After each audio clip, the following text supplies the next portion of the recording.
Latino and non-Latino Asian, language speaking ability, and year of immigration.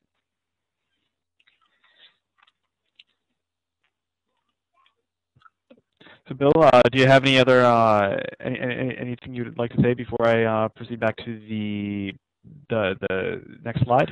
No, I mean, I think that you know, what we've done is try to demonstrate here sort of the same kind of analysis, but in this case using English proficiency rather than with earnings and or education.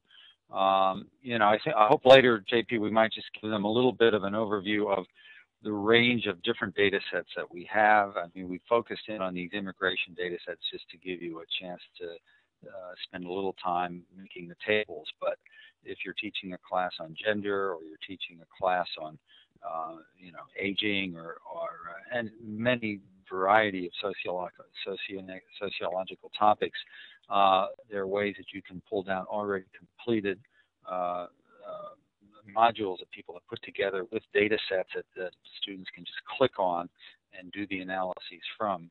So, you know, there's a broader range of not only just year of the American Community Survey, but all kinds of data sets ranging from many different topics, race, age, employment, all kinds of things. And so, you know, you should just try to be creative in putting your data sets together and making your exercises out of those.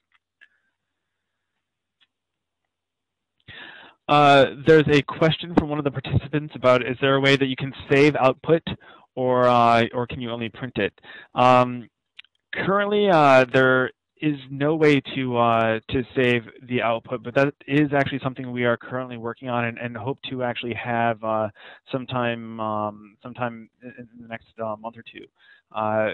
Really, what is being displayed is actually a kind of web page that's actually saved on your own local system. So what we're going to try to do is be able to save that web page, or at least export that to something like Firefox or Internet Explorer, so that way you can save or copy and paste more from there. But you can copy and paste the tables onto Excel, isn't that right, JP? Correct. And that actually, we have another question about how do you cut and paste data from WebCHIP to a Word document graph, or in whole rows or columns. And let's see. There was a comment that somebody was able to print to a PDF, and that served their purposes for exporting. So what I can do, though, is quickly show, I guess, how to copy and paste, or I guess I can just say that, yes, you can copy and paste into a Word document or into Excel. Many people do prefer occasionally the additional manipulation that you can then do in Excel, creating graphs and everything from there.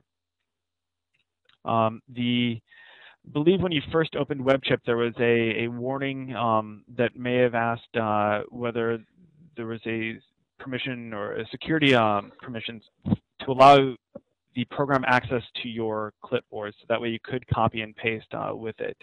I believe that copy and paste should then function from within the menu.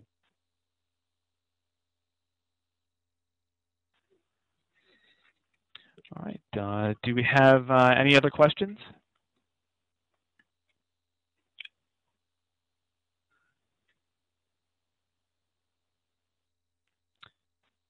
And feel free. I can also say one more time, if you would like to unmute your mic and ask that way, feel free to do so. I see that there are a couple messages in the chat box as well.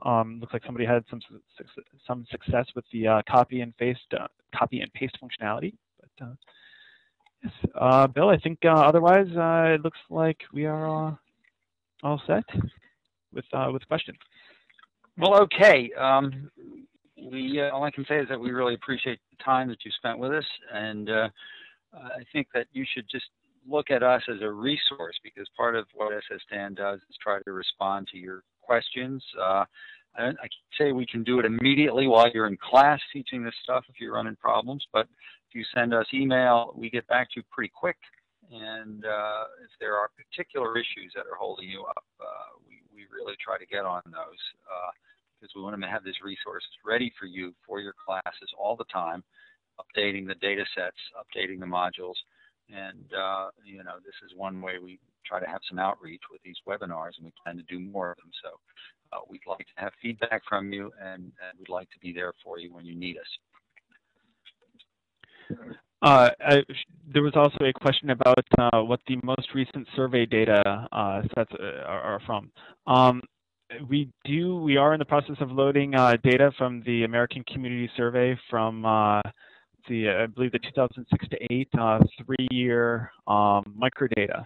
So we have some 2008 data that is currently being loaded. I believe we have close to 100 new data sets from that. And I should also mention that we have, I believe, something over 3,000 data sets now when you include the state level data sets. So we do have a wide variety of data sets, mostly from the decennial censuses, the American Community Survey, but we do also have a few other data sets from the General Social Survey, the Current Population Survey, and Bill, if I'm forgetting anything, please let me know. Yeah, no, I think that pretty much covers it. And you know, a lot of people pair their analyses from our website to give students the ability to do contingency table analysis and look at cause and effect relationships by making their own tables and so forth, and also give them other assignments to government websites to get other kinds of data so they get a fuller appreciation of other kinds of data that are available but may not allow them to do these kinds of contingency table analyses. So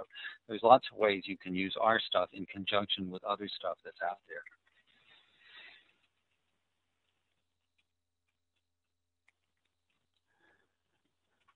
All right. Well, if there's anything else that we can help you with, if you see the slide, it has contact information for Bill, myself, and the SSDAN office as a whole. Feel free to please email us or call us with any questions or comments you may have. We're always happy to help, and if there's anything we can help you with, we'd love to do so. Thank you all very much for being a part of our webinar today, and I apologize for a few of those technical difficulties, but it was a pleasure having you all involved.